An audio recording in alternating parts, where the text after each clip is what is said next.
Disebutkan dalam kitab Kejadian 25 ayat 6, bahwa Nabi Ibrahim menyuruh anak laki-lakinya untuk pergi ke arah timur. Sekilas kisah itu memang terdengar biasa, namun, kisah itu telah menyimpan rahasia terbesar, berkenaan satu bangsa yang bergerak ke dunia timur untuk mengembangkan keturunan manusia, seperti yang diperintahkan Tuhan.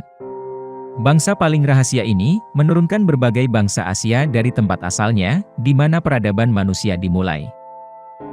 Bangsa ini, yang merupakan pemegang rahasia akhir zaman, dan satu bangsa besar yang pernah membangun kota-kota purba, dan menyertai peperangan-peperangan agung sejak surutnya banjir besar. Sesungguhnya, kisah pengembaraan bangsa ini, merupakan satu epik yang teramat panjang, berkenaan dengan akhir zaman.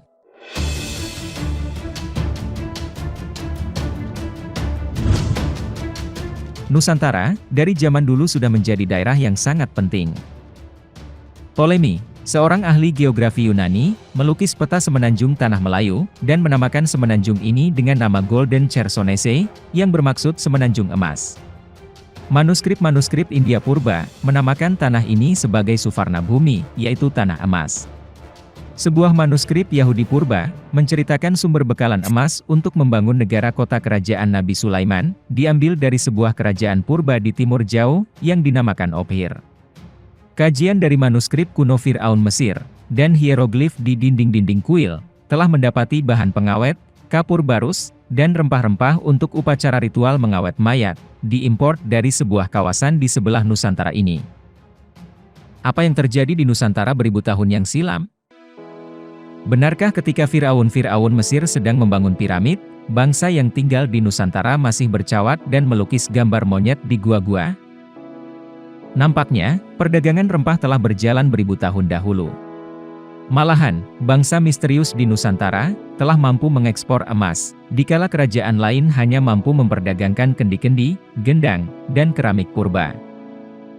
Di Selat Melaka, kedua-dua kumpulan ini bertemu. Kumpulan yang tiba melalui jalan laut, yang banyak menetap di kepulauan Indonesia, bertemu saudara mereka dari semenanjung emas Tanah Melayu. Mereka adalah serumpun dan bersaudara. Sudah ratusan tahun mereka terpisah. Bangsa Keturah, anak-anak Nabi Ibrahim dari istri yang bernama Siti Keturah, telah bersatu di Selat Melaka, di tanah yang dijanjikan, dan selanjutnya disebut bangsa Melayu. Mengapa orang Malaysia, Indonesia, Filipina, Madagaskar, dan beberapa bagian di barat Kepulauan Pasifik, dikategorikan sebagai bagian dari ras Melayu? Ide ini, pertama kali datang dari antropolog Jerman Johann Friedrich Blumenbach, yang mengemukakan bahwa, manusia dibagi menjadi 5 ras, yaitu, Amerika, Kaukasia, Melayu, Mongolia, dan Negro. Ras Melayu, juga disebut sebagai ras coklat. Jika kita melihat di peta tahun 1889 ini, penyebaran geografis ras Melayu, sesuai dengan wilayah yang sekarang kita sebut sebagai masyarakat berbahasa Austronesia, rumpun bahasa Melayu Polinesia. Kesalahan Blumenbach adalah, dia mengira, semua orang Austronesia berbicara bahasa Melayu. Tentu saja, bahasa Melayu, untuk waktu yang lama di era prakolonial, adalah lingua franca di Asia Tenggara Kepulauan. Tetapi tidak hanya bahasa Melayu saja, ada ratusan bahasa, yang terdiri dari bahasa-bahasa Austronesia. Antropolog Amerika Otley Beyer, meminjam klasifikasi Blumenbach dan menerapkannya untuk menjelaskan penduduk Filipina. Beyer berhipotesis, bahwa orang Melayu merupakan gelombang migran terakhir yang datang ke Filipina, setelah orang Negrito dan beberapa kelompok orang Indonesia. Namun, teori gelombang migrasi ini, telah dibantah oleh bukti-bukti arkeologis, linguistik, dan genetik terbaru. Dalam Al-Hujurat ayat 13 dikatakan, "Wahai manusia, sesungguhnya kami telah menciptakan kamu dari seorang laki-laki dan perempuan. Kemudian, kami menjadikan kamu berbangsa-bangsa dan bersuku-suku, agar kamu saling mengenal. Sesungguhnya, yang paling mulia di antara kamu di sisi Allah, adalah orang yang paling bertakwa. Sesungguhnya Allah Maha Mengetahui lagi Maha Teliti." Ketika membaca ayat ini, tidak sulit untuk memahaminya, karena begitu jelas dan dapat dipahami hanya secara lahiriah, tidak perlu takwil atau tafsir. Kemuliaan tidak terdapat pada bangsa, wilayah, negara, warna kulit, atau sejenisnya. Pada era suku Quraisy dahulu, Umayyah bin Abdu Syamin bin Abdu Manaf, seorang pemimpin dan bangsawan Quraisy, memiliki kedudukan yang sama dengan pamannya Hashim bin Abdu Manaf, yang melahirkan keluarga Nabi Muhammad. Kedua garis keturunan ini sering berebut pengaruh, dan sering terjadi pertumpahan darah. Namun dengan restu persatuan yang dianjurkan oleh Nabi Muhammad, dan menundukkan perasaan suku, akhirnya mereka hidup bersama sebagai saudara seagama. Kemudian selang beberapa lama, ketika terbunuhnya Sayyidina Utsman bin Affan, rasa kesukuan kembali tumbuh subur, tak terkecuali ketika Sayyidina Ali bin Abi Thalib dari golongan Bani Hashim, diangkat menjadi khalifah. Maka, terjadilah perang antara keduanya. Bani Umayyah mendesak Sayyidina Ali untuk menuntut pembelaan atas pembunuhan tersebut, dan karena tindakan tersebut tidak memuaskannya, terjadilah perlawanan. Singkat cerita, Sayyidina Ali dibunuh oleh Khawarij, dan pengikutnya, menggantikan Sayyidina Hasan. Namun dia menolak, karena tidak ingin terjadi konflik antar umat Islam. Maka, secara resmi pada tahun 41 Hijrah atau 661 Masehi, pemerintahan Islam pindah, dan kekhalifahan Bani Umayyah didirikan. Mulai saat ini, kedudukan khalifah menjadi milik dan warisan keturunan mereka saja. Kemegahan pemerintahan negara Islam di era ini tidak bisa dipungkiri, sangat luar biasa dan sangat ditakuti dunia. Namun kerajaan tersebut runtuh, dan digantikan oleh kekhalifahan Bani Abbasiyah. Salah satu faktor kejatuhannya, adalah bangkitnya kembali rasisme, yang padahal dulu telah dibasmi oleh Nabi. Selanjutnya, kekhalifahan Abbasiyah juga jatuh, karena salah satu nasionalisme yang memuncak dari bangsa non-Arab, terutama Persia dan Turki. Demikian juga Khilafah Utsmaniyah, hancur juga karena budaya ini. Setelah jatuhnya sistem khilafah terakhir, benih-benih penindasan umat Islam di seluruh dunia dimulai hingga saat ini. Dan umat Islam, menunggu zaman dan masa kebangkitan kedua kali, yang pasti akan berlaku. Banyak hadits yang menyebutkan, kebangkitan itu akan datang dari timur. Antaranya, dikeluarkan oleh Tabrani dalam Al-Awsat, dari Ibnu Umar bahwa Nabi memegang tangan Sayyidina Ali dan berkata, akan keluar dari sulbi ini, seorang pemuda yang akan memenuhi dunia dengan keadilan. Jika kamu melihat hal yang demikian, maka wajib bagimu untuk pergi bersama mencari pemuda dari Bani Tamim, dia datang dari timur, dan dia adalah pembawa Panji Al-Mahdi. Hadits kedua, diambil dari Al-Hasan bin Sofyan dari Abu Nuaim dari Suban, Nabi bersabda, spanduk hitam akan datang dari timur, hati mereka seperti potongan besi. Siapapun yang mendengar tentang mereka, haruslah datang kepada mereka dan berjanji setia kepada mereka, bahkan jika mereka harus merangkak di atas salju. Hadits ketiga, dari Ibnu Majah dan Tabrani, dari Abdullah bin Al-Haras bin Juzu, Al-Zubaydi Nabi bersabda, akan keluar manusia dari timur, mereka itu merintis kekuasaan untuk Al-Mahdi. Saat menyebut timur dan paling timur, itu adalah di sini, di bumi Melayu. Kerajaan-kerajaan Islam di Nusantara, di zaman dulu sudah banyak sekali.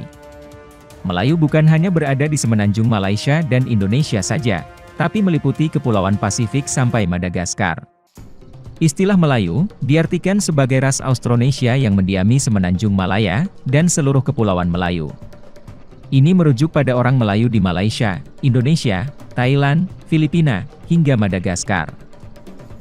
Dr. Burhanuddin Al-Helmi mengatakan, seluruh kelompok kepulauan Melayu, termasuk Malaya, Indonesia, dan Filipina, adalah distrik Melayu. Daerah-daerah ini terpisah hari ini, karena mereka dipecah oleh penjajah Barat. Sedang di Thailand, wilayah Melayu adalah seluruh semenanjung hingga Ratchaburi, 100 km di selatan Bangkok. Tanah Serim di Myanmar, juga masih termasuk kawasan Melayu. Di utara, dimulai dari Kepulauan Nicobar di Samudera Hindia, dan Formosa di Laut Cina, termasuk Indochina hingga Kepulauan Solomon di selatan. Dari barat, dimulai di Madagaskar sampai ke Fiji. Kepulauan terbesar di dunia di Asia Tenggara, disebut gugusan Melayu, dan merupakan daerah kehidupan bagi orang Melayu. Persoalannya, di mana tempat bermula kebangkitan yang dinantikan itu? Ada banyak temuan tentangnya.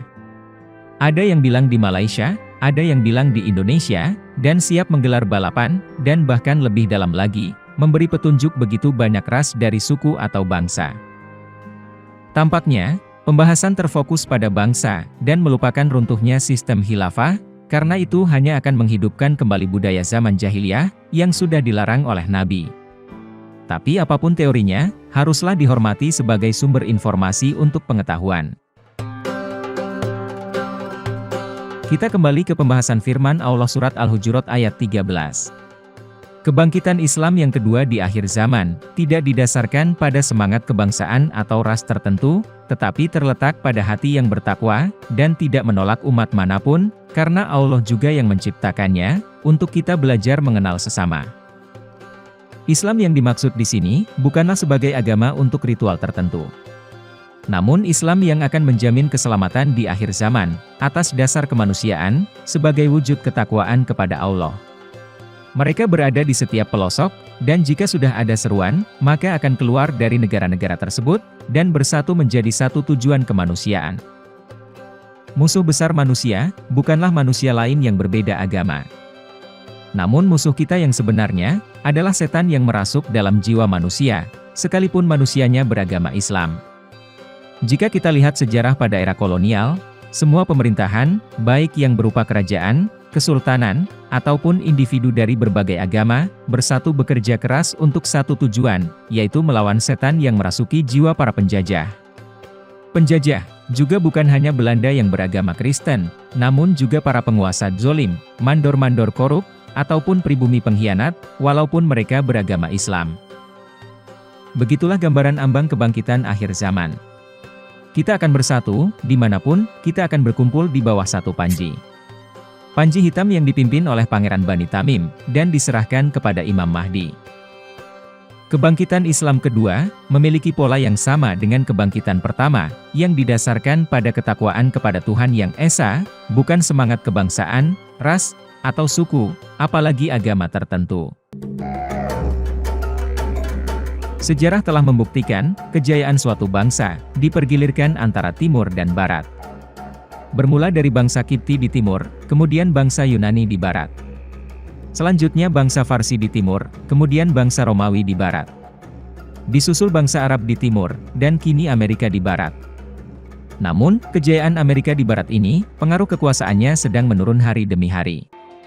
Jika diikuti susunan timur barat ini, giliran bangsa yang bakal menguasai dunia kini, adalah bangsa dari timur. Guru Besar Universitas Al-Azhar Kairo, Profesor Dr. Syaikh Abdul Hayy Al-Farmawi menegaskan, bahwa kebangkitan Islam di masa depan, akan dimulai di Indonesia. Beberapa tokoh dan penulis dunia, di antaranya Malik bin Nabi penulis dari Perancis, Dr. Abdus Salam Harras dari Universitas Korowiin Maroko, Judith Nagata penulis dari Amerika, Mahmud Bajajji mantan Perdana Menteri Irak, juga meyakini bahwa kebangkitan Islam akan bermula dari Asia Tenggara, dengan tulang punggungnya Indonesia dan Malaysia.